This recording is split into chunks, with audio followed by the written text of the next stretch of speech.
എന്തെല്ലാം നീറുന്ന നൂറ് പ്രശ്നങ്ങളിലാ നിങ്ങൾ ഉണ്ടാവുക. സങ്കടമില്ലാത്തവരാരെങ്കിലും ഈ സദസ്സിലുണ്ടോ പ്രിയപ്പെട്ടവര്? ആർക്കാണ് സങ്കടങ്ങളില്ലാത്തത്? തൂവെള്ള വസ്ത്രം ധരിച്ച് നടക്കുന്ന പലരെയും നമ്മൾ കാണാറുണ്ടല്ലോ. നല്ല സ്റ്റിഫാൻ ഷൈനായി നല്ല തേച്ച് കൊള്ളിയാക്കിയ വസ്ത്രം ഇട്ടുകൊണ്ട് നല്ല പെർഫ്യൂം അടിച്ചുകൊണ്ട് ആളുകളുടെ മുമ്പിൽ പാൽ കളറിൽ ചിരിച്ചുകൊണ്ട് നടക്കുന്നവരുണ്ടല്ലോ. എന്നാൽ അവരുടെ ഹൃദയത്തിന് എന്തുമാത്രം നീറ്റലുണ്ടാകും നമ്മൾ അറിയാത്തത് കൊണ്ടാ. സഹോദരങ്ങളെ, പ്രശ്നങ്ങളില്ലാത്തവര് കാവുന്തറയിൽ ആരാണുള്ളതെന്ന് ചോദിച്ചാൽ ഒരാൾ പോലും ഉണ്ടാവൂല.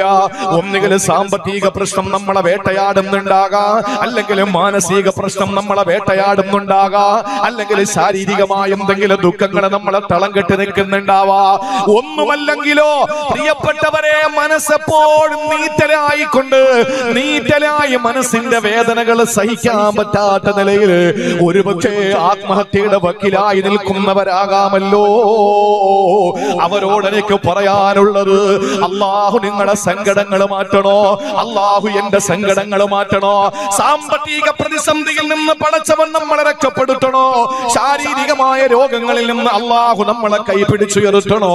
മനസ്സ് തകർന്നു പോകുമ്പോൾ ആ മനസ്സിനെ കരുത്ത് കിട്ടി, മനസ്സിന് പകർന്നു കിട്ടുന്ന കരുത്തുണ്ടല്ലോ, ആ കരുത്ത് എവിടെ നിന്നാ നമുക്ക് കിട്ടേണ്ടതെന്നറിയോ? യൂനുസ് നബി അലൈഹിസ്സലാമിന്റെ ചരിത്രത്തിൽ കാണാ. ആ ചരിത്രം ഞാൻ പറയുന്നില്ല, എല്ലാവർക്കും മനഃപ്പാടമുള്ള ചരിത്രമാണ്. മഹാനായ യൂനുസ് നബി അലൈഹിസ്സലാം കടലിലേക്ക് വലിച്ചെറിയപ്പെടുമ്പോൾ മത്സ്യം വിഴുങ്ങിയ കഥയറിയുമല്ലോ. യൂനുസ് നബി അലൈഹിസ്സലാമിനെ ആ മത്സ്യങ്ങളുടെ ലോകത്തേക്ക് കൊണ്ടുപോവുകയാണ്. അള്ളാഹു മത്സ്യത്തിനോട് പറഞ്ഞത്, എന്റെ യൂനുസിന്റെ ഒരു രോമം പോലും കൊഴിഞ്ഞു പോകരുത്, എന്റെ യൂനുസിന്റെ ഒരു തൊലിക്ക് പോലും ഒരു പോറൽ വരരുത്, എന്റെ യൂനുസിന്റെ ഒരു എല്ല് പോലും പൊട്ടിപ്പോകരുത്. യൂനുസിനെ നീ ഭദ്രമായി സുരക്ഷിതത്വത്തോടെ വിഴുങ്ങണമെന്ന് അള്ളാഹു കൽപ്പിക്കുമ്പോ അറിയുമോ സഹോദരാ, മത്സ്യത്തിന്റെ ലോകത്തേക്ക് അടിക്കടലിലേക്കും നടുകടലിലേക്കും മത്സ്യം പോവുകയാ.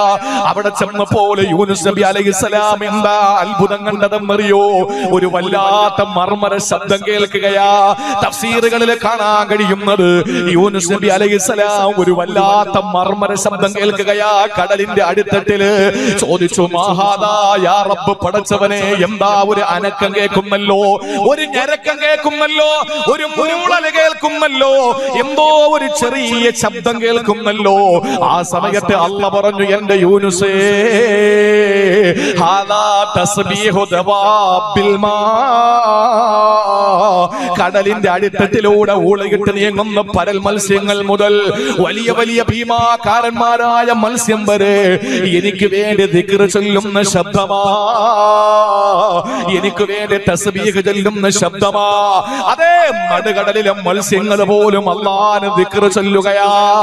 ആ ദിക്ർ ചൊല്ലുന്ന മത്സ്യത്തിന്റെ ശബ്ദം, മർമര ശബ്ദം യൂനുസ് നബി കേട്ടപ്പോൾ യൂനുസ് നബി മത്സ്യത്തിന്റെ ഉദരത്തിനകത്ത് കിടന്ന് തക്ബീർ ചൊല്ലുകയാ.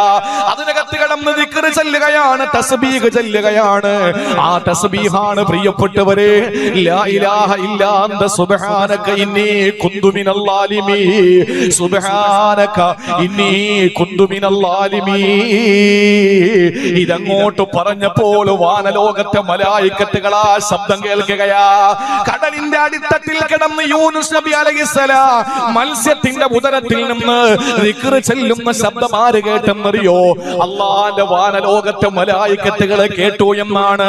ആ സമയത്ത് മലക്കുകൾ അല്ലാഹുവിനോട് ചോദിക്കുകയാണ്, അല്ലാഹുവേ, ഇന്നാ സമഇനാ, അല്ലാഹുവേ, ഞങ്ങൾ കേൾക്കുകയാണല്ലോ, ഒരു ശബ്ദം ഞങ്ങൾ കേൾക്കുന്നു, ബി അർളിൻ ഗരീബാ, എവിടെയോ നിന്നൊരു ശബ്ദം ഞങ്ങൾ കേൾക്കാണല്ലോ.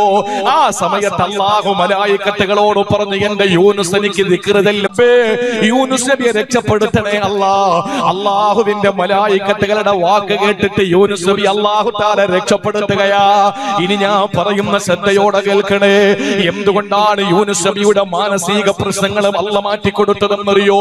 യൂനുസ് നബി അലൈഹിസ്സലാം അകപ്പെട്ടു പോയ ആ കുടുക്കിൽ നിന്ന് ഭീകരമായ ആ വലിയ തടവറയിൽ നിന്ന് എങ്ങനെയാണ് രക്ഷപ്പെട്ടതെന്നറിയോ? ഒരേ ഒരു കാരണമാണ് ചെറുപ്പക്കാരാ. എന്തെല്ലാം കാരണങ്ങൾ നമ്മൾ പറഞ്ഞാലും അല്ലാഹുവിന്റെ ഖുർആൻ പറഞ്ഞ ഒരേ ഒരു കാരണമേതെന്നറിയോ? ഒരേ ഒരു കാരണമാണ്, കാര്യമാണ് അല്ലാഹു ഖുർആനിലൂടെ പറഞ്ഞത്. ഹദീസുകളിൽ വേറെ ഉണ്ടാകാം, നമ്മുടെ ഉലമാക്കള് വേറെ കാരണങ്ങൾ പറഞ്ഞേക്കാം. പക്ഷേ വിശുദ്ധമായ ഖുർആൻ ഉണ്ടല്ലോ, ആ ഖുർആനിൽ യൂനുസ് നബി അലൈഹിസ്സലാം അവിടെ നിന്ന് രക്ഷപ്പെടാനുള്ള ഒരേ ഒരു കാരണം പറഞ്ഞു. എന്താണെന്നറിയോ? പഠിക്കണേ പെങ്ങളെ, 100 പ്രശ്നങ്ങൾ വരുമ്പോൾ, സങ്കടം സഹിക്കാൻ കഴിയാതെ വരുമ്പോ, ചീറിപ്പാഞ്ഞ് വരുന്ന ട്രെയിനിന്റെ മുമ്പിൽ കഴുത്തു ചേർത്ത് വെച്ചിട്ട് അവിടെ നിന്ന് ആത്മഹത്യ ചെയ്യാൻ ശ്രമിക്കുമ്പോൾ, വിഷമടിച്ചിട്ട് മരിക്കാൻ ശ്രമിക്കുമ്പോൾ, ഒരു കഷ്ണം കയറെടുത്തിട്ട് കഴുത്തിലേക്കിട്ട് ഉത്തരത്തിൽ കെട്ടിത്തൂങ്ങി ചാവാൻ തുനിയുമ്പോ ചിന്തിക്കണേ, നിന്റെ പ്രശ്നങ്ങൾക്ക് പരിഹാര, സാമ്പത്തിക, മാനസിക, പൈശാചിക എല്ലാ പ്രശ്നങ്ങളിൽ നിന്ന് അള്ളാഹു നിന്നെ കൈപിടിച്ചുയർത്താ ഒരേ ഒരു കാരണമാണുള്ളത്. അത് തന്നെയാണ് യൂനുസ് നബി അലൈഹിസ്സലാം പ്രവർത്തിച്ചത്. വിശുദ്ധ ഖുർആൻ തന്നെ പറയട്ടെ, നമുക്ക് പറയണ്ട. അല്ലാഹ് പറയുകയാണ്, യൂനുസിനെ എങ്ങനെയാ ഞാൻ രക്ഷപ്പെടുത്തിയതെന്നറിയോ? ഫലൗലാ അന്നഹു കാന മിനൽ മുസബ്ബിഹീൻ. യൂനുസ് നബി അലൈഹിസ്സലാം തസ്ബീഹ് ചൊല്ലിയ ഒറ്റ കാരണത്തിന്റെ പേരിൽ അല്ലാഹ് പറയുകയാണ്, ലലബിസ ഫീ ബത്നിഹി ഇലാ യൗമി യുബ്അസൂ. ഇസ്രാഫീൽ എന്ന മലക്ക് സൂറന്ന കാഹളത്തിൽ രണ്ടാമത് ഊതുന്നത് വരെ യൂനുസ് മത്സ്യത്തിന്റെ ഉദരത്തിൽ തന്നെ കിടക്കുമായിരുന്നു. പക്ഷേ യൂനുസിനെ എന്തുകൊണ്ടാ കരയിലേക്ക് വന്ന് മത്സ്യം തികട്ടി വെച്ചതെന്നറിയോ? മത്സ്യമതാ വിഴുങ്ങിയ മത്സ്യം യൂനുസ് നബിയെ കൊണ്ടുവന്ന് കരയിലേക്ക് കൊണ്ടുവന്ന് തുപ്പിവെച്ചത് എന്തിന്റെ പേരിലെന്നറിയോ? ഒരൊറ്റ കാരണമാണ്, ഫലൗലാ അന്നഹു കാന മിനൽ മുസബ്ബിഹീൻ. അല്ലാഹ് പറയുന്നു, യൂനുസ് നബി അല്ലാഹുവിനെ ദിക്ർ ചൊല്ലിയതിന്റെ പേരിലാണ്. സഹോദരങ്ങളെ, എന്ത് പ്രശ്നം ഉണ്ടെങ്കിലും, ആകാശത്തിന്റെ ചുവട്ടില്, ഭൂമിയുടെ മുകളില് പ്രശ്നം എന്തുണ്ടെങ്കിലും ഒരൊറ്റ പരിഹാരം, രണ്ടാമതൊരു പരിഹാരം തേടണ്ട. ഒരൊറ്റ പരിഹാരം, ആ പരിഹാരം അള്ളാനെ ഓർക്കുക എന്നുള്ളതാണ്. ഇത് ഖുർആനാണ്. നിങ്ങൾ നോക്കിയ ഒരു പ്രവാചകനെ പറ്റി അള്ളാഹ് പറയാണ്, ഈ യൂനുസ് എന്റെ ദാസൻ തസ്ബീഹങ്ങാനം ചൊല്ലാതിരുന്നെങ്കിൽ, അല്ലെങ്കിൽ എന്നെ ദിക്ർ ചൊല്ലാതിരുന്നെങ്കിൽ, അള്ളാഹ് പറയാണ്, യൂനുസിനെ ഞാൻ ഖിയാമത്ത് നാൾ വരെ മത്സ്യത്തിന്റെ വയറ്റിൽ തന്നെ ഞാൻ ഇട്ടേക്കുമായിരുന്നു. ആ നിഗൂഢതയിൽ നിന്ന് 3 ഇരുളാൻ കടലിന്റെ അടുത്തട്ട്, പാതിരാത്രിയുടെ നിശബ്ദത, മത്സ്യത്തിന്റെ ഉദരം, 3 ഇരുള്, ലുലുമാത്ത് എന്നാണ് ഖുർആൻ പറഞ്ഞത്. ആ 3 ഇരുളിൽ നിന്ന് യൂനുസ് നബിയെ രക്ഷപ്പെടുത്തിയതിന്റെ പിന്നിൽ ഒരേ ഒരു കാരണം, അത് അള്ളാഹുവിനെ പറ്റി ഓർത്തു എന്നുള്ളതാണ്. ദിക്ർ യൂനുസ് നബി അലൈഹിസ്സലാം ചൊല്ലി അള്ളാഹിനെ പറ്റി ഓർത്തു എന്നുള്ള ഒറ്റ കാരണം കൊണ്ടാണ്. പ്രശ്നമില്ലാത്ത ആരെങ്കിലും ഉണ്ടോ ഇവിടെ? പണ്ടൊരിക്കൽ ഒരു നല്ല മനഃശാസ്ത്ര വിദഗ്ധനെ തേടിയിട്ട് ഒരാൾ വന്നു. മനഃശാസ്ത്ര വിദഗ്ധനെ തേടിയിട്ട് ഒരാൾ വന്നിട്ട് അയാളോട് പറഞ്ഞു, എന്നെ നിങ്ങളൊന്ന് ചികിത്സിക്കണം, എന്റെ മനസ്സെപ്പോഴും പതറുകയാണ്, എന്റെ മനസ്സിൽ ദുഃഖം തളം കെട്ടി നിൽക്കുകയാണ്, അതിനൊരു പരിഹാരം കാണിച്ചു തരണം. ആ സമയത്ത് ഈ ഡോക്ടർ, മനഃശാസ്ത്ര വിദഗ്ധൻ പറഞ്ഞ മറുപടി എന്തെന്നറിയോ? ഞാൻ സാധാരണ ഇവിടെ ആര് ചികിത്സയ്ക്ക് വന്നാലും ഈ ക്ലിനിക്കിന്റെ തൊട്ടു പിറകിൽ ഒരു തിയേറ്റർ ഉണ്ട്, ആ തിയേറ്ററിൽ ഒരു സിനിമ കാണിക്കലാണ് ഞാൻ ചെയ്യാറുള്ള പതിവ്. ചില ആളുകൾക്ക് അങ്ങനെയാണല്ലോ, സിനിമ കാണുമ്പോൾ മനസ്സിന് ഉല്ലാസം വരും. ഞാൻ ഇങ്ങോട്ട് വരുമ്പോ കുറെ ആളുകൾ അവിടെ ഉത്സവപ്പറമ്പിലുണ്ട്. പക്ഷേ എന്ത് പ്രതിസന്ധി ഉണ്ടായിട്ടും തല മറയ്ക്കാതിരുന്നിട്ടില്ല. നല്ല തലമറച്ച് വളരെ ഭവ്യതയോടെ, ഭവിഷ്യത്തോടെ 2 അർഷതും മിണ്ടാതിരുന്നു. ഞാൻ അവിടെ നിന്ന് കഴിഞ്ഞവൻ പറഞ്ഞു, ഞാൻ ആ സംഗതി കണ്ടു എന്ന് പറഞ്ഞു. അപ്പൊ അവര് പറഞ്ഞു, ഞങ്ങൾ കരുതി നിങ്ങൾ കണ്ടില്ല എന്നാ. സത്യസന്ധമായി പറഞ്ഞാൽ മനസ്സിന് ഉല്ലാസം വരാൻ വേണ്ടി നമ്മൾ ചിലപ്പോ സിനിമയ്ക്ക് പോവും, ചില ആളുകൾ പുകവലിക്കും, ചില ആളുകൾ കള്ളുകുടിക്കും, ചില ആളുകൾ എന്തെങ്കിലുമൊക്കെ ഇങ്ങനെ ഈ റിലാക്സ് ചെയ്യാൻ വേണ്ടിയിട്ട് എന്തെങ്കിലുമൊക്കെ ചെയ്യും. അപ്പൊ ഇയാളെ ഡോക്ടർ പെട്ടെന്ന് പറഞ്ഞു, അടുത്തുള്ള ആ തിയേറ്ററിൽ പോയിട്ട് ഒരു സിനിമ കണ്ടിട്ട് വാ. ആരുടെ സിനിമയാന്ന് ചോദിച്ചു. രോഗി ആരുടെ സിനിമയെന്ന് ചോദിച്ചപ്പോ ഡോക്ടർ പറഞ്ഞു, ചാർലി ചാപ്ലിന്റെ സിനിമയാണ്. ചാർലി ചാപ്ലിൻ അറിയാലോ? ചാർലി ചാപ്ലിൻ അറിഞ്ഞൂടെ? ആരും റളിയല്ലാഹു അൻഹു എന്നൊന്നും പറയണ്ട. അതൊരു എന്താണ്, ഒരു ഒരു രസകരമായ അല്ലെ, ഒരു രസകരമായ പിന്നെ നാടകീയമായ ചില കാഴ്ചകൾ സമൂഹത്തിന് നൽകിയിട്ട് മറ്റുള്ളവർക്ക് സന്ദേശം കൊടുക്കുന്ന, മറ്റുള്ളവർക്ക് ചിരി പകർന്നു കൊടുക്കുന്ന, മറ്റുള്ളവർക്ക് ചിരിക്കാൻ ഇടം നൽകുന്ന ഒരാളാണ് ഈ ചാർലി ചാപ്ലിൻ. ഈ മിസ്റ്റർ ബീൻ പോലത്തെ മറ്റൊരു അവതാരമാണ്. അപ്പൊ ഈ ചാർലി ചാപ്ലിന്റെ സിനിമ അവിടെ ഓടുന്നുണ്ട്, കണ്ടിട്ട് വായോ, അപ്പൊ നിങ്ങളുടെ മനസ്സിന്റെ ദുഃഖങ്ങളൊക്കെ മാറുമെന്ന് പറഞ്ഞു. അപ്പൊ ഈ രോഗി പറഞ്ഞു ഇല്ല. രോഗി പറഞ്ഞു എന്റെ മനസ്സിന്റെ പ്രശ്നങ്ങളൊന്നും മാറൂല. ചായണ കൊടുക്കുന്നതേ കൊടുത്ത് തീർന്ന, ഇനി ഇങ്ങോട്ടൊന്നുമില്ലല്ലോ, ഇങ്ങോട്ട് ശ്രദ്ധിക്കണേ. പായസം കൂടി ചില്ലറ കിട്ടിയല്ലോ, അപ്പൊ ഇനി ഇങ്ങോട്ട് കേട്ടോ, അല്ലെങ്കിൽ ഡിസ്റ്റർബ് ആവും. ഇയാള് പറഞ്ഞു എനിക്ക് ആ സിനിമ കണ്ടു എന്നതിന്റെ പേരിൽ എന്റെ രോഗം മാറൂല, നിങ്ങൾക്ക് പറ്റും എന്നെ ചികിത്സിക്കാൻ പറഞ്ഞു. ഡോക്ടർ പറഞ്ഞു ഞാൻ ആര് വന്നാലും അതാ ചെയ്യുന്നത്, ഞാൻ ആര് വന്നാലും അങ്ങോട്ട് ഇവിടെ ഒരു സിനിമ കാണിക്കും. ആ സമയത്ത് ഈ രോഗി പറഞ്ഞു നിങ്ങൾ ആരെ വിട്ടോളിയും പ്രശ്നമല്ല, ഞാൻ പോകുന്നില്ല, എനിക്ക് ആ സിനിമ കണ്ടാൽ എന്റെ സങ്കടം മാറുകയില്ല, എനിക്ക് എന്റെ വിഷയം അത്രയും കലുഷിതമാണ്, നിങ്ങൾ ചികിത്സിക്കണമെന്ന് പറഞ്ഞു. അവസാനം ഡോക്ടറും രോഗിയും തമ്മിൽ വാഗ്വാദമായി, രണ്ടുപേരും തർക്കമായി. അവസാനം ഡോക്ടർ ചോദിച്ചു അല്ല, ചാർലി ചാപ്ലിന്റെ സിനിമ കണ്ട് നിങ്ങൾക്ക് ചിരി വരൂല എന്നും ആ സിനിമ കണ്ടിട്ട് നിങ്ങളുടെ മനസ്സിന് സമാധാനം കിട്ടൂല എന്നും നിങ്ങൾക്ക് ഇത്ര ഉറപ്പെന്താണ്? അപ്പൊ രോഗി പറഞ്ഞു ഞാനാണ് ചാർലി ചാപ്ലിൻ. ഈ വന്ന രോഗി പറയാണ് ഞാനാണ് ചാർലി ചാപ്ലിൻ, എനിക്കാണ് പ്രശ്നം. ഇത് അദ്ദേഹത്തിന്റെ എന്റെ കുട്ടിക്കാലം എന്ന ഗ്രന്ഥത്തിലുള്ള കാര്യമായി പറയുന്നത്. ചാർലി ചാപ്ലിനാണ് പറഞ്ഞത് എനിക്ക് മഴയത്ത് നടക്കാനാണ് ഇഷ്ടം, കാരണം ഞാൻ കരയുന്നത് ആരും കാണൂല, എനിക്ക് മഴയത്ത് നടന്നു പോകണം, ഞാൻ കരയുന്നത് ഒരാളും കാണൂല, തലയിലേക്ക് വീണ മഴത്തുള്ളികളാണ് എന്റെ കവിൾത്തടത്തിലൂടെ ഒലിച്ചിറങ്ങുന്നതെന്ന് ജനം ചിന്തിച്ചു പോകും, അതുകൊണ്ട് എനിക്ക് മഴയത്ത് നടക്കാനാണ് ഇഷ്ടമെന്ന് പറഞ്ഞ എല്ലാവരെയും ചിരിപ്പിച്ചുകൊണ്ട് അവസാനം പ്രിയപ്പെട്ടവരെ സ്വന്തം മനസ്സ് നേറുന്ന ഒരാളായിരുന്നു. ഏതാനും വർഷങ്ങൾക്ക് മുമ്പല്ലേ കൊല്ലം സുധി എന്ന് പറയുന്ന ഒരു ചാനലുകളിൽ തമാശ പറയുന്ന ഒരാള്, അയാൾ മരിച്ചു, അയാൾ അപകടത്തിൽപ്പെട്ട് മരിച്ചു. അയാൾ അപകടത്തിൽപ്പെട്ട് മരിച്ചപ്പോഴാണ് അയാളുടെ വീടിന്റെ വിശേഷങ്ങൾ പുറം ലോകം അറിയുന്നത്. എന്നും ദുഃഖങ്ങൾ മാത്രം, ഒരു വീടില്ല, എന്നും പ്രയാസങ്ങൾ മാത്രം, ഭാര്യ ഉപേക്ഷിച്ചു പോയാൽ, ഇങ്ങനെ 100 സങ്കടങ്ങളുടെ നടുവിലായിരിക്കും ഓരോരുത്തരുണ്ടാവുക. പക്ഷെ അതിന് പരിഹാരം തേടിയിട്ട് നമ്മൾ പോകേണ്ടത് എവിടെയാണ്? അതിന് പരിഹാരം എന്താണ് നമ്മുടെ മുമ്പിലുള്ളത്? ഒരേ ഒരു പരിഹാരമാണ്. ആ പരിഹാരം യൂനുസ് നബി അലൈഹിസ്സലാത്തു വസ്സലാമിനെ അല്ലാഹു തആല നിഗൂഢമായ ഇരുളുകളിൽ നിന്ന്, അദ്ദേഹത്തിന്റെ പ്രതിസന്ധി ഘട്ടത്തിൽ നിന്ന്, അദ്ദേഹത്തിന്റെ സങ്കടകരമായ അവസ്ഥകളിൽ നിന്ന് അല്ലാഹു അദ്ദേഹത്തെ മോചിപ്പിച്ചത് വിശുദ്ധ ഖുർആൻ പറയുന്നു അദ്ദേഹം ദിക്ർ ചൊല്ലുന്ന ആളായതുകൊണ്ടാണ്. അല്ലെങ്കിൽ ഞാൻ അദ്ദേഹത്തിന് പണിഷ്മെന്റ് കൊടുത്തേ, അല്ലെങ്കിൽ ഞാൻ അദ്ദേഹത്തിന് അവസാന നാൾ വരെയും മത്സ്യത്തിന്റെ ഉദരത്തിൽ തന്നെ ഞാൻ അവിടെ തന്നെ ഉപേക്ഷിക്കുമായിരുന്നു. ഞാൻ രക്ഷപ്പെടുത്താനുള്ള കാരണം അദ്ദേഹം എന്നെ മറന്നില്ല എന്നുള്ളത് കൊണ്ടാണ്. ആലോചിച്ച് നോക്കി, അതുകൊണ്ട് അള്ളാനെ മറക്കുന്നവൻ ആരെ മറക്കുന്നവനാണ്? അള്ളാഹുവിന്റെ ഖുർആൻ പറയുന്നു ഫഅൻസാഹും അൻഫുസഹും, അവരവരെ തന്നെ മറക്കുന്നത്. നമ്മൾ അള്ളാഹുവിനെ എത്ര ഓർക്കുമോ അത്രത്തോളം സമാധാനമായിരിക്കും അള്ളാഹു നമുക്ക് തരിക. ഇത് ദുനിയാവിലാണെങ്കിൽ പ്രിയപ്പെട്ടവരെ, ഇനി ഞാനൊന്ന് പറയട്ടെ, വിശുദ്ധ ഖുർആൻ സൂറത്തു സുഖ്റുഫിൽ അള്ളാഹു പറയുന്നുണ്ട് ഭൗതിക ലോകത്ത് അള്ളാഹു നമുക്ക് തരുന്ന നഷ്ടകഷ്ടങ്ങളെല്ലാം പടച്ചവനെ മറന്നതിന്റെ പേരിലാണ്. കാരണം എന്തെന്നറിയോ?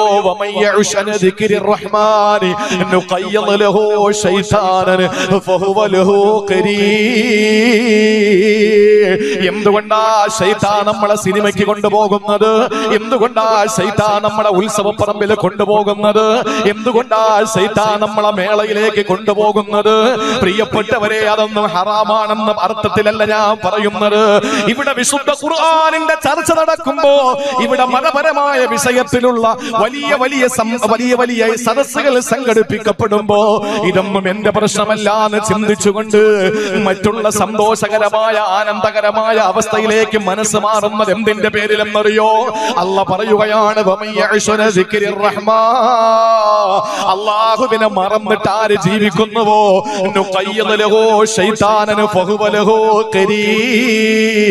അല്ലാഹു അവന് ശൈത്താനെ കൂട്ടാളിയാക്കി കൊടുക്കുമെന്ന. ഒരാളെ ശൈത്താനെ കൂട്ടായ പിന്നെ പറയേണ്ടതുണ്ടോ? അതുകൊണ്ട് പ്രിയപ്പെട്ടവരെ, ദുനിയാവിൽ അല്ലാഹു തരുന്ന പരീക്ഷണം ഇതാണ്. അല്ലാഹുവിനെ മറക്കുന്നവന് പടച്ച തമ്പുരാൻ ശാരീരികമായ ദുർബലതകൾ കൊടുക്കും, മാനസികമായ വ്യഥകൾ കൊടുക്കും. അല്ലാഹു അവന് സാമ്പത്തികമായ നഷ്ടകഷ്ടങ്ങൾ കൊടുക്കും. ഇല്ലെങ്കിലോ പ്രിയപ്പെട്ടവരെ, അല്ലാഹു അവനെ ഏറ്റവും നല്ല ഉദാത്തമായ നിലയിലേക്ക് കൊണ്ടുവരും. ഇനി ആഖിറത്തിന്റെ കര നിങ്ങൾക്കറിയണോ സഹോദരാ? ആഖിറത്തിൽ ആയിഷ ബീവി റളിയല്ലാഹു അൻഹ പറയുകയാണ്, ഇമാം ബൈഹഖി റിപ്പോർട്ട് ചെയ്ത ഹദീസാണ്. അല്ലാഹുവിന്റെ റസൂൽ പറയുന്നു, മാമിൻ സാഅത്തിൻ തമറു ബിബിനി ആദമ ലാ യദ്കുറു ഫീഹാ. നബി തങ്ങൾ പറഞ്ഞ വാക്ക് നമ്മൾ ശ്രദ്ധയോടെ കേൾക്കണേ. മാമിൻ സാഅത്തിൻ, ഒരു സമയവുമില്ല, ഒരു സെക്കൻഡുമില്ല, ഒരു സെക്കൻഡുമില്ല, ഒരു നിമിഷവുമില്ല. തമറു ബിബിനി ആദമ, ആദമിന്റെ മക്കളുടെ അടുക്കലൂടെ നടന്നു പോകുന്ന ഒരു സമയവുമില്ല. എന്ന് പറഞ്ഞാൽ 1 മണിയാകട്ടെ, 2 മണിയാകട്ടെ, 3 മണിയാകട്ടെ, 1 മിനിറ്റ് ആകട്ടെ, 2 മിനിറ്റ് ആകട്ടെ, 1 സെക്കൻഡ് ആകട്ടെ, 2 സെക്കൻഡ് ആകട്ടെ, അല്ലാഹുവിന്റെ റസൂൽ പറയുന്നു, മനുഷ്യന്റെ ജീവിതത്തിൽ ഉണ്ടാകുന്ന ഓരോ നിമിഷങ്ങൾ ലാ യദ്കുറു ഫീഹാ, അതിൽ പടച്ചവനെ ഓർക്കാതെയാണ് അവന് ജീവിക്കുന്നതെങ്കിൽ, സഹോദരങ്ങളെ, റസൂൽ പറയുന്നത് ഇല്ലാ തഹസ്സറ അലൈഹാ യൗമൽ ഖിയാമ, നാളെ പരലോകത്ത് അവൻ അതിന്റെ പേരിൽ ഖേദിക്കുമെന്ന. അബൂബക്കർ സിദ്ദീഖ് റളിയല്ലാഹു അൻഹുവിന്റെ കഥ അറിയുമോ? അബൂബക്കർ സിദ്ദീഖ് റളിയല്ലാഹു തആല അൻഹു ഏത് സമയത്തും ദിക്റായിരുന്നല്ലോ, ഏത് സമയത്തും ചുണ്ടുകൾ ചലിക്കുകയാണ് ദിക്റിലായി. അല്ലാഹുവിനെ ഓർത്തുകൊണ്ട് പടച്ചവന്റെ ദിക്റിലായി ചുണ്ടുകൾ ചലിപ്പിച്ചുകൊണ്ടാ മഹാനായ അബൂബക്കർ സിദ്ദീഖ് റളിയല്ലാഹു അൻഹു ജീവിക്കുന്നത്. ദിക്റില്ലാത്ത സമയത്ത് എന്താ ചെയ്യുന്നതെന്നറിയോ? നിങ്ങൾ ഉൾക്കൊള്ളുമോ ഇല്ലയോ? ഇന്ന് പുതിയ ലോകമാണല്ലോ, ന്യൂജന്റെ ലോകമാണല്ലോ, ഇന്ന് എക്സ് മുസ്ലിമിന്റെ ലോകമാണല്ലോ, നിരീശ്വരവാദികൾ പെരുകുന്ന കാലമാണല്ലോ. നിസാരമായ വാക്കുകളിൽ തൂങ്ങിയിട്ട് അതിന്റെ യാഥാർത്ഥ്യത്തെയും അതിന്റെ ആത്മാർത്ഥതയും ചോദ്യം ചെയ്യുന്ന ലോകമാണല്ലോ. പക്ഷേ നമുക്കത് പറയാതിരിക്കാൻ നിവൃത്തിയില്ല. അബൂബക്കർ തങ്ങളുടെ താരീഖിലെ കാണാം, സിദ്ദീഖ് റളിയല്ലാഹു അൻഹു ഏത് സമയത്തും ദിക്റിലാണ്.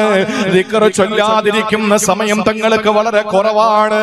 അഥവാ ദിക്ർ ചൊല്ലാതിരിക്കുന്ന സമയം വന്നാ അബൂബക്കർ തങ്ങൾ ചെയ്യുന്നത് എന്തെന്നറിയോ? ചരൽക്കല്ല് കഴുകിയിട്ട് ആ ചരൽക്കല്ലെടുത്ത് വായിലേക്ക് വെക്കുമായിരുന്നു നാവിനടിയില്. ചരൽക്കല്ല് നാവിനടിയിൽ വെക്കുന്നത് എന്തിനാണ്? ലഹരി കിട്ടാനല്ല. ഇന്ന് തമ്പാക്ക് വെക്കുന്നവര്, പാൻപരാഗ് വെക്കുന്നവര്, ഇന്ന് എന്തെല്ലാ പേരിലുള്ള ലഹരി വസ്തുക്കൾ ചുണ്ടിനടിയിലും നാവിനടിയിലും ഒളിപ്പിക്കുന്നവര്, അവർക്ക് അതിലാണ് ലഹരിയെങ്കിൽ അബൂബക്കർ സിദ്ദീഖ് റളിയല്ലാഹു തആല അൻഹുവിന്റെ ലഹരി അല്ലാഹുവിനെ ദിക്റിലാണ്, പടച്ചവനെ പറ്റി പറയുമ്പോഴാണ്, അല്ലാഹുവിനെ പറ്റി ഓർക്കുമ്പോഴാണ്. എന്നാ പടച്ചവനെ പറ്റി പറയാതിരിക്കുന്ന സമയങ്ങള് ചരൽക്കല്ലെടുത്ത് നാവിനടിയിൽ വെക്കുമായിരുന്നത്രേ. എന്തിനെന്നറിയോ? ദിക്ർ ചെല്ലുമ്പോ പിന്നെ അതിന്റെ ആവശ്യമില്ലല്ലോ. ഇപ്പൊ ഞാൻ ദിക്ർ ചെല്ലുന്നില്ല, ആ സമയത്ത് ഖൽബ് അല്ലാഹുവിൽ ലയിച്ചിരിക്കുകയാണ്. നാവ് കൊണ്ട് ദിക്ർ ചൊല്ലാത്ത സമയത്ത് നാവിനടിയിൽ കല്ലൊളിപ്പിച്ചു വെക്കുന്നത് എന്തിനെന്നറിയോ? ആ നാവിനടിയിൽ കിടക്കുന്ന ചരൽക്കല്ല് ഏത് വാക്കുകൾ പറയണമെങ്കിലും ഒരു നിമിഷമൊന്നും ആലോചിക്കാതെ പറയാൻ പറ്റൂല. പറയുന്ന കാര്യം ഹലാലാണെങ്കിൽ, പറയുന്ന കാര്യം നന്മയാണെങ്കിൽ, പറയുന്ന കാര്യം കൊണ്ട് ഉപകാരമുണ്ടെങ്കിൽ ആ കല്ല് നാവിനടിയിൽ നിന്ന് എടുത്തിട്ട് വേണം സംസാരിക്കാൻ. പറയേണ്ട കാര്യം എത്തുമ്പോൾ ഈ പറയപ്പെടുന്നത് ഹലാലാണോ ഹറാമാണോ, ഉപകാരമുണ്ടോ ഉപകാരമില്ലേ, അത് ചിന്തിക്കാനുള്ള ഒരു അവസരം മഹാനവർക്ക് കിട്ടുമെന്നാ. അതുകൊണ്ടല്ലേ സ്വർഗത്തിൽ അവര് ഓടിയെത്തിയത്. അതുകൊണ്ടല്ലേ സ്വർഗത്തിന്റെ പാസ് ദുനിയാവിൽ ആദ്യമായി കൈ കയ്യിൽ വാങ്ങിയത്. അതുകൊണ്ടല്ലേ എന്റെ സ്വർഗത്തിലേക്ക് ആദ്യമായിട്ട് എന്റെ പിറകെ വന്ന് സ്വർഗത്തിന്റെ വാതിൽക്കൽ മുട്ടുന്നത് എന്റെ സിദ്ദീഖ് എന്ന് പറഞ്ഞത്. അതുകൊണ്ടല്ലേ എന്നെ ആദ്യമായി വിശ്വസിച്ചത് അബൂബക്കർ എന്ന് പറഞ്ഞത്. ഒന്നാമനാരാ? അബൂബക്കർ സിദ്ദീഖ്. ലോകത്തുള്ള മുഴുവൻ മനുഷ്യന്റെയും ഈമാൻ എടുക്കുക, ഗൗസുൽ ആലമിന്റെ ഈമാൻ എടുക്കുക, അഹ്മദുൽ കബീർ റിഫായിയുടെ ഈമാൻ എടുക്കുക, ശംസുൽ ഉലമയുടെ ഈമാൻ എടുക്കുക, ആനക്കര കോയക്കുട്ടി ഉസ്താദിന്റെ ഈമാൻ എടുക്കുക, ചെറുശ്ശേരി ഉസ്താദിന്റെ ഈമാൻ എടുക്കുക. ഈ ഈമാൻ ലോകത്തുള്ള കാവുംതറയിലെ നിങ്ങൾ ഓരോരുത്തരുടെയും ഈമാൻ എടുക്കുക. ലോകത്തുള്ള പ്രവാചകന്മാര് കഴിഞ്ഞുള്ള മുഴുവൻ മനുഷ്യന്റെയും ഈമാൻ എടുക്കുമ്പോ ആ ഈമാൻ ഒരു തുലാസിൽ വെച്ചാൽ അടുത്ത തട്ടില് സിദ്ദീഖുൽ അക്ബർ തങ്ങളുടെ ഈമാൻ മാത്രം എടുത്തു വെച്ചാൽ പോലും അതിനാണ് മൂല്യമുള്ളതെന്ന്, അതിനാണ് ഭാരമുള്ളതെന്ന് ഇന്നേ വരെ കളവ് പറയാത്ത, അസത്യത്തിന്റെ ലാഞ്ചന തമാശയ്ക്ക് പോലും മദരങ്ങളിലും നടന്നു വീഴാത്ത ആമിനയുടെ പൊന്നുമോനെ, അബ്ദുള്ളയുടെ തങ്കക്കുടമേ, മുഖ്ദിറേ സ്വാദിഖേ നബി മുഹമ്മദ് മുസ്തഫ. സഹോദരങ്ങളെ, നിങ്ങൾ ആലോചിക്കണം, ഇതൊരു ലോകമാണ്. ദീനെന്ന് പറഞ്ഞാൽ ഒരു പ്രത്യേക ലോകമാ, ഒരു വല്ലാത്ത മാസ്മരികതയാണ് സിദ്ദീഖ് തങ്ങള്. അതുകൊണ്ടാണ് നാവിനടിയിൽ ചരൽക്കല്ലൊളിപ്പിച്ചിട്ട് പറയാൻ പോകുന്ന കാര്യം ഒരിക്കലും ആലോചിക്കുന്നു ഉപകാരമുള്ളതാണോ, പടച്ചവന്റെ മുമ്പിൽ ശിക്ഷിക്കപ്പെടുന്നതാണോ എന്ന് ചിന്തിക്കാൻ ചരൽക്കല്ല് വായിൽ നാവിനടിയിൽ വെച്ചുകൊണ്ട് നടക്കുന്ന ഒരു വലിയ ന്യായാധിപൻ, ഒരു വലിയ ഖലീഫ, ഒരു വലിയ സഹാബി. നിങ്ങൾ ആലോചിക്കണേ സഹോദരങ്ങളെ, അവരെല്ലാം ഖൽബ് റബ്ബുമായിട്ട് കണക്ട് ചെയ്തവരാ. അതുകൊണ്ട് ആയിഷ ബീവി എന്ന തന്റെ പൊന്നുമോളാ പറയുന്നത്, എന്റെ ഭർത്താവിന്റെ പ്രേമഭാചനം, എന്റെ പ്രാണനാഥൻ, എന്റെ രാജകുമാരൻ എന്നോട് പറഞ്ഞു, ആയിഷ, ഒരു മനുഷ്യന്റെ ഒരു സെക്കൻഡ് പോലും അല്ലാഹനെ മറന്നുപോയാ ആ സെക്കൻഡിന്റെ പേരിൽ നാളെ പരലോകത്ത് ഖേദിക്കും ആയിഷ, നാളെ പരലോകത്ത് ഖേദിക്കേണ്ടി വരും മോളെ.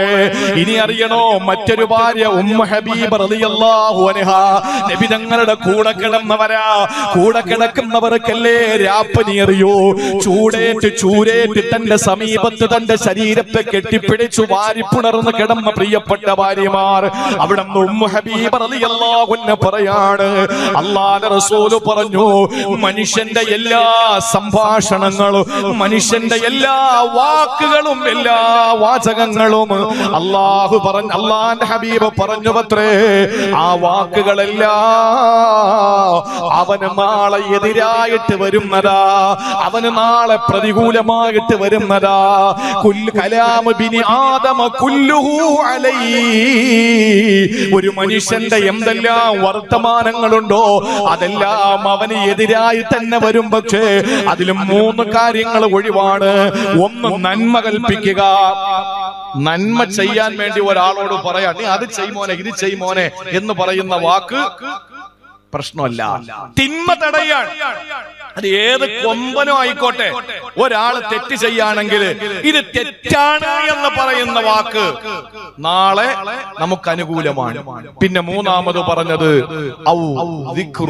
അല്ലാഹുവിനെ പറ്റി പറയുന്ന നാവ് നാളെ നമുക്ക് എതിരല്ല, അനുകൂലമാണ്. ഇത് 3 അല്ലാത്ത എന്തുണ്ടോ? ഇത് 3 അല്ലാത്ത ഏതൊക്കെയാ?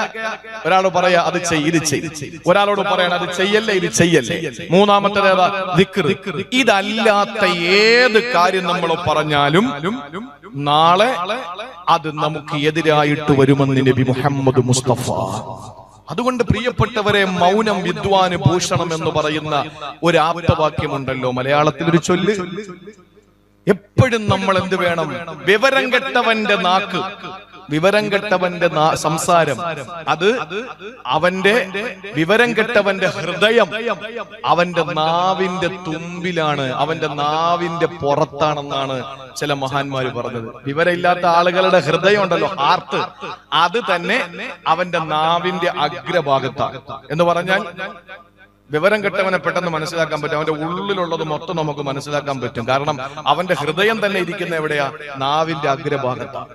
അതേസമയം ബുദ്ധിമാന്റെ നാവോ അവന്റെ ഹൃദയത്തിന്റെ പിറകിലാണ്. ബുദ്ധിമാന്റെ നാവ് അവന്റെ കൽബിന്റെ പുറകിലാണ്. ഒരു കാര്യം പറയണമെങ്കിൽ 1000 വട്ടം ആലോചിച്ച് ചിന്തിച്ച് അവൻ പറയും. കാരണം ബുദ്ധിമാനാണ്. അവന്റെ നാവിരിക്കുന്നത് കൽബിന്റെ പുറകിലാണ്. നേരെ മറിച്ച് വിഡ്ഢിയോ അവന്റെ കൽബ് തന്നെ ഇരിക്കുന്ന നാവിന്റെ അഗ്രഭാഗത്താണ്. എന്തും ആദ്യം കയറി വിഡ്ഢിത്തരം വിളിച്ചു പറയും.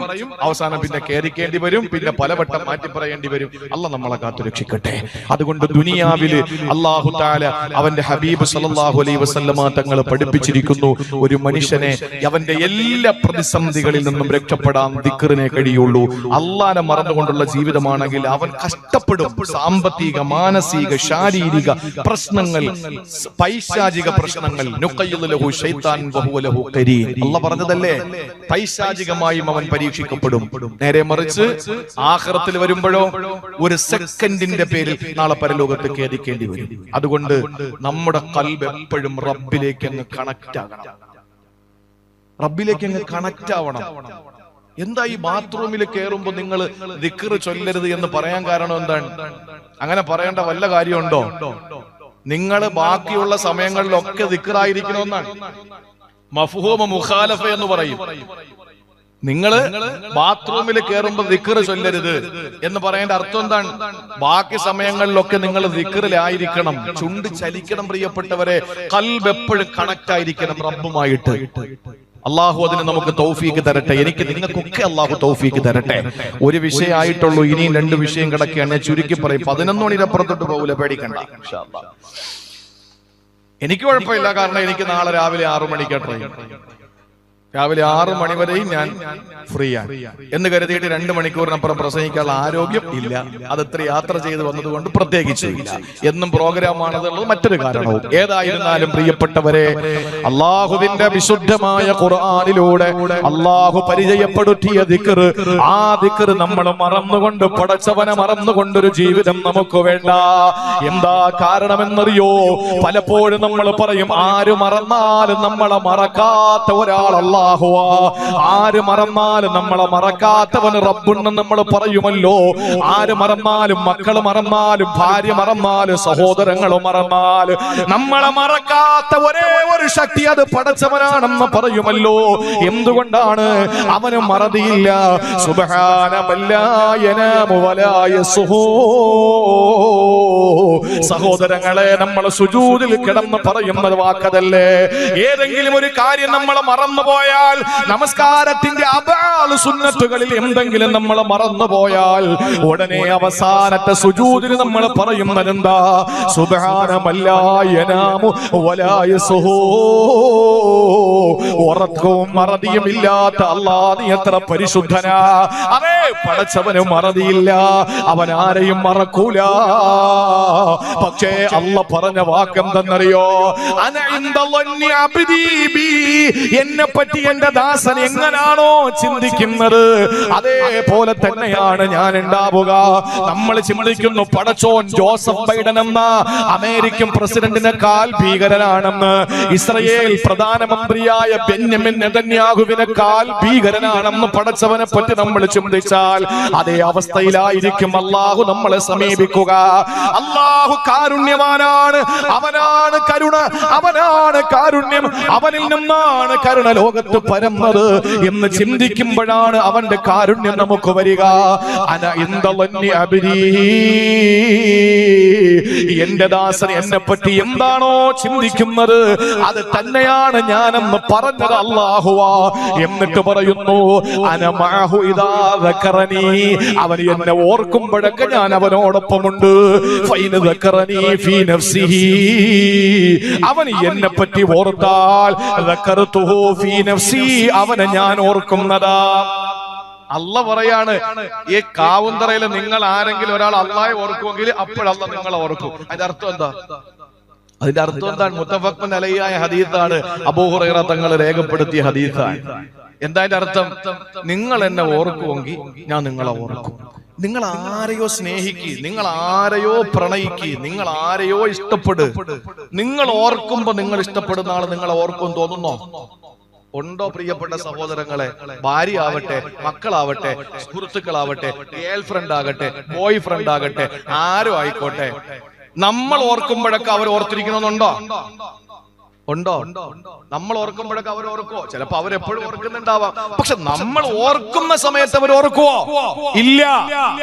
അങ്ങനെ നമ്മൾ ഓർക്കുമ്പോഴൊക്കെ ആ സെക്കൻഡിൽ, ആ നിമിഷത്തിൽ നമ്മളെ ഓർക്കുന്നത് പടച്ചവനല്ലാതെ വേറെ ആരാണ്?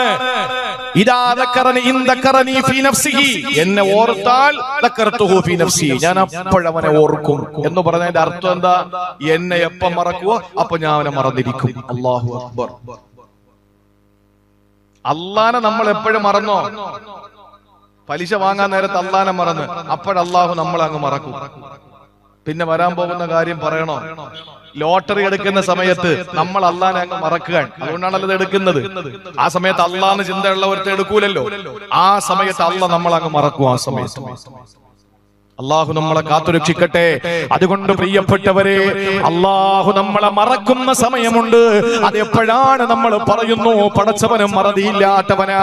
അതേ, മറതിയില്ലാത്തവന് തന്നെയാണ് പടച്ചവന്. പക്ഷേ അവൻ നമ്മളെ മറക്കുന്നത് നമ്മളവനെ മറക്കുമ്പോഴാ. അതുകൊണ്ടല്ലേ നാളെ പരലോകത്ത് വരുമ്പോൾ ഒരു വലിയ മഹാ അത്ഭുതം അവിടെ നടക്കുകയാണ്. എന്തെന്നറിയോ സഹോദരാ? ഞാനും നിങ്ങളും പടച്ചവന്റെ കോടതിയിൽ വരണമല്ലോ. അവിടെ നടക്കുന്ന ഒരു അത്ഭുതം എന്താണെന്നറിയോ? അല്ലാഹു അവന്റെ സൂറത്ത് താഹ എന്ന അധ്യായത്തിലൂടെ ഖുർആൻ ശരീഫിലൂടെ വ്യക്തമാക്കുകയാ. വമൻ അഅറള അൻ ദിക്രി ഫഇന്ന ലഹു മഈസതൻ ലങ്കാ വനഹ്ശുറുഹു യൗമൽ ഖിയാമത്തി അഅമാ ഖാല റബ്ബി ലിമ ഹസറതനി അഅമാ വഖദ് കുന്തു ബസീറാ ഖാല കദാലിക അതതക ആയാതുനാ ഫനസീതഹാ വകദാലികൽ യൗമ തുൻസാ. ഇവിടെ പടച്ചവനെ മറന്നുകൊണ്ട് ജീവിക്കുന്ന ഒരു മനുഷ്യരുണ്ടല്ലോ. അല്ലാഹുവിനെ പാടെ മറന്ന് ജീവിച്ച പെണ്ണേ, നാളെ പരലോകത്ത് പോകുമ്പോ അല്ല നിന്നെ കണ്ട പോലും നടിക്കില്ലല്ലോ. അല്ല നിന്നെ കണ്ടതുപോലും നടിക്കില്ലല്ലോ. നിന്നെ കാണാത്തതുപോലെ പടച്ചവൻ അവിടെ മാറുമല്ലോ. ആ സമയത്ത് ചോദിക്കും, അല്ലാ എന്തു പറ്റി പടച്ചോനെ, എന്നെ നീ മൈൻഡ് ചെയ്യാത്തതെന്താ? ആ സമയത്ത് അല്ലാഹു പറഞ്ഞ മറുപടി എന്തെന്നറിയോ?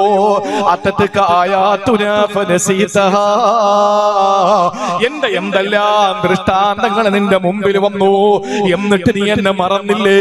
കോവിഡ് വന്നു, പ്രളയം വന്നു, കഷ്ടപ്പാട് വന്നു, നോട്ട് നിരോധനം വന്നു, എല്ലാം വന്നപ്പോ നീ എന്നെ മറന്നില്ലേ? ആ മറന്നതിന് പകരം ഞാൻ ചെയ്യേണ്ടതെന്താ? അൽയൗമ തുൻസാ, ഇന്ന് ഞാൻ നിന്നെ മറന്നിരിക്കുകയാ. മറതിയില്ലാത്ത പടച്ചവനെ എന്ന് പാടി പുകഴ്ത്തിയ നമ്മളെ അല്ലാഹുറത്തിൽ വെച്ചങ്ങ് മറന്നു കളയുകയാ. അതുകൊണ്ട് സഹോദരങ്ങളെ, നമ്മൾ ജീവിതത്തിൽ അല്ലാഹനെ ഓർക്കാത്തൊരു നിമിഷം നമുക്ക് വേണ്ട. ഒരു നിമിഷം നമുക്ക് വേണ്ട. ഏതുവരെയാ നമ്മൾ ഓർക്കേണ്ടത്? നോമ്പ് എല്ലാ കൊല്ലവും പിടിക്കാൻ പറ്റണമെന്നുണ്ടോ? ഇരിക്കുന്ന എത്രയോ ആളുകൾക്ക് റമളാൻ നോമ്പ് പിടിക്കാത്തവരുണ്ടാവും. ശക്തമായ ശാരീരികമായ അസ്വസ്ഥതകൾ കാരണം നോമ്പ് പിടിക്കാത്ത ആളുകൾ ധാരാളം ഉണ്ട്. ബക്കറ്റിന്റെ സമയമായല്ലേ? ബക്കറ്റ് എടുക്കണ്ടേ? എടുക്കാൻ ഇത് കൂടെ പറഞ്ഞിട്ട് എടുക്കാം. ആരും പോവൂല ഇൻഷാ അല്ലാഹ്. നിങ്ങളൊക്കെ ആതിഥേയരും ഞാൻ അതിഥിയുമാണ്. അള്ളാഹു ബറക്കത്ത് ചെയ്യട്ടെ. നമ്മുടെ ഇൽമിലും അമലിലും അള്ളാഹു ബറക്കത്ത് ചെയ്യട്ടെ. ഇനി ഒറ്റ മണിക്കൂറുള്ള എല്ലാം കൂടി നമുക്ക് ആകെ ഉള്ള ഒറ്റ മണിക്കൂറാ. ഒന്ന് ശ്രദ്ധിച്ചിരുന്നോണി പ്രിയപ്പെട്ട സഹോദരങ്ങളെ.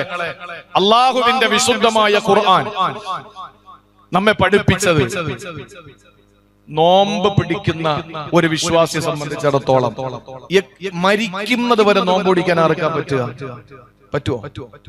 സ്ത്രീകൾക്ക് എല്ലാം നോമ്പും കിട്ടുമോ? മാസത്തില് റമളാൻ മാസത്തിൽ എല്ലാം നോമ്പും കിട്ടുന്ന സ്ത്രീകളുണ്ടോ? ആർത്തവത്തിൽ നിന്ന് നിരാശയായ വൃദ്ധയായ സ്ത്രീകൾക്കപ്പുറത്ത് വേറെ ആർക്കും ആ ഭാഗ്യം കിട്ടുന്നില്ല.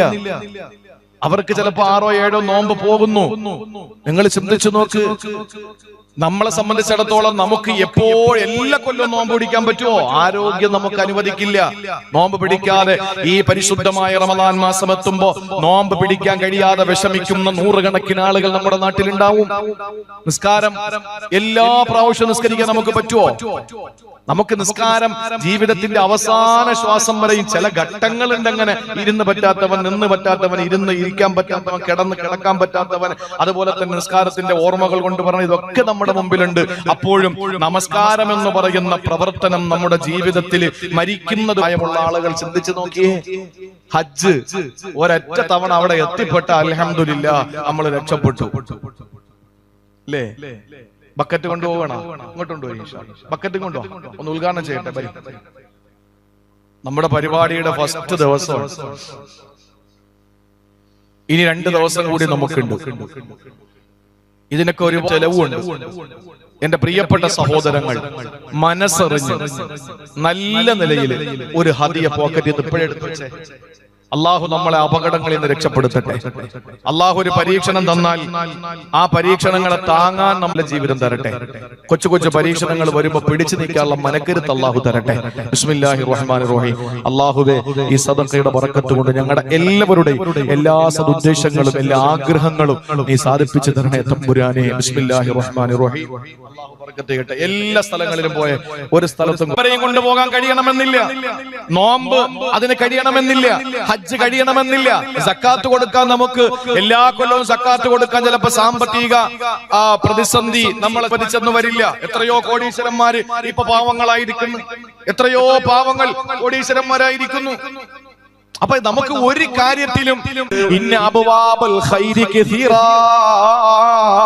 ഇസ്ലാമിന്റെ കർമ്മങ്ങൾ ഇങ്ങനെ പരന്നു കിടക്കാണല്ലോ. ഇസ്ലാമിന്റെ അമലുകൾ ഇങ്ങനെ പരക്കെ വ്യാപിച്ചു കിടക്കാണല്ലോ. അല്ലാഹുവിന്റെ ഹബീബേ, അത് എല്ലാം കൂടി എനിക്ക് ചെയ്യാൻ പറ്റണമെന്നില്ല. അതിനുള്ള കഴിവ് എനിക്കില്ല നബിയേ. അതിന്റെ കഴിവ് എനിക്കില്ല പ്രവാചകരെ. അതുകൊണ്ട് ഞാൻ എന്താ ചെയ്യേണ്ടത്? എനിക്ക് അവസാന നിമിഷം വരെ മടിയില്ലാതെ ചെയ്യാൻ പറ്റുന്ന അമല് പറഞ്ഞു തരുവോ? സഹോദരങ്ങളെ, വാക്ക് ശ്രദ്ധിക്കണേ. ഒരു അനുചരന്റെ, ഒരു സഹാബിയുടെ ആശങ്ക പങ്കുവെക്കുകയാ. നമ്മളെ പോലെയല്ല, നമ്മൾ പറയുന്നത് പോലെയല്ല.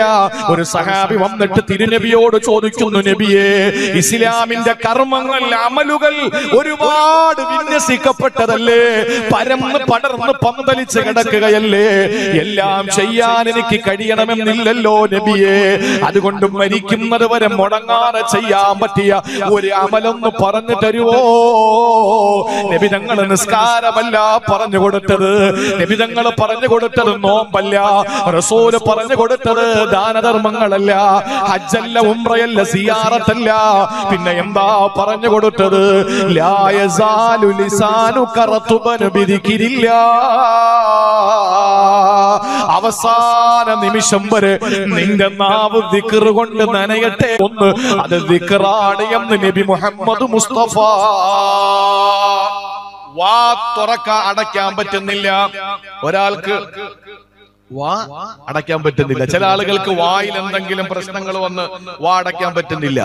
വായില് വേദന വന്നു. ഒരു മനുഷ്യന്റെ അവസ്ഥ നിങ്ങൾ ആലോചിച്ച് നോക്കിയേ. എനിക്കിപ്പോഴും ഓർക്കുന്നുണ്ട്, ഒരു രോഗി ക്യാൻസർ ബാധിച്ചിട്ട് ആ മരണാസന്നനാകുന്ന ഘട്ടത്തിന്റെ ഒരാഴ്ചക്കാലം വാ അടയ്ക്കാൻ കഴിയാതെ വാ തുറന്നിങ്ങനെ വെച്ചിരിക്കുകയാ. ആ വായിൽ തൊണ്ടക്കുഴിയിൽ വലിയ വലിയ കുരുക്കൽ വന്നിട്ട് അടയ്ക്കാൻ പറ്റുന്നില്ല. ഒരു തുള്ളി വെള്ളം ഇറക്കാൻ പറ്റുന്നില്ല. അദ്ദേഹം വായ് ഇങ്ങനെ തുറന്നു വെച്ചിരിക്കുകയാണ്. ആലോചിച്ച് നോക്കണം, ആ മനുഷ്യൻ മരണപ്പെടുന്ന അവസ്ഥ. ഒരാഴ്ച കഴിഞ്ഞിട്ട് അദ്ദേഹം മരണപ്പെട്ടു. നിങ്ങൾക്കറിയോ, ഒരു അത്ഭുതം ഞാൻ നിങ്ങൾക്ക് പറഞ്ഞു തരാം. ചുണ്ടിനെന്ത് വേദന വന്നാലും, നാവിനെന്ത് വേദന വന്നാലും, വായിൽ എന്തെല്ലാം ബുദ്ധിമുട്ടുകൾ വന്നാലും നമുക്ക് മുടങ്ങാതെ ചൊല്ലാൻ പറ്റുന്ന ഒരു ദിക്റുണ്ട്. ഏതാണെന്നറിയാം? ഏതാ?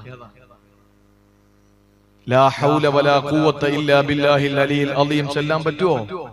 എത്ര തവണ വാടക്കണം? സുബ്ഹാനല്ലാഹ് വാടക്കണം. അൽഹംദുലില്ലാഹ് വാടക്കണം. നിങ്ങൾ നോക്ക്, അല്ലാഹു അക്ബർ വാടക്കണം. നിങ്ങൾക്ക് പറയുന്നത് മനസ്സിലായോ? ലാ ഹൗല വലാ ഖുവത ഇല്ലാ ബില്ലാഹ് എന്നൊക്കെ പറയുമ്പോൾ എത്ര തവണ വാ അടഞ്ഞു തുറക്കണം? അല്ലാഹു അക്ബർ വാടയണം. സ്വല്ലല്ലാഹു അലാ മുഹമ്മദ് വാടയണം. പക്ഷേ ഏത് മാരകമായ രോഗം പിടിപെട്ട് ആശുപത്രിയിൽ ICUവിൽ കിടക്കുന്നവനാണെങ്കിലും വാ തുറന്ന് അവന്റെ വായിൽ നിറച്ച് കുരുക്കളായി വാ തുറക്കാം അടയ്ക്കാൻ പറ്റാത്ത അവസ്ഥയിൽ കഷ്ടപ്പെടുന്നവനും പറയാൻ പറ്റുന്നൊരു ദിക്റുണ്ട് എന്നറിയോ? ചുണ്ടുകൾ ചേർത്ത് പിടിക്കേണ്ടി വരാത്തൊരു ദിക്ർ അല്ലാഹു നമുക്ക് തന്നു. അതാ നമ്മളാക്കിയത്. അത് പറഞ്ഞുകൊണ്ട് മരിക്കുന്നവൻ ദഖലൽ ജന്ന, അവനാണ് സ്വർഗം. ലാ ഇലാഹ ഇല്ലല്ലാഹ്. വാ അടയ്ക്കേണ്ട കാര്യമില്ല.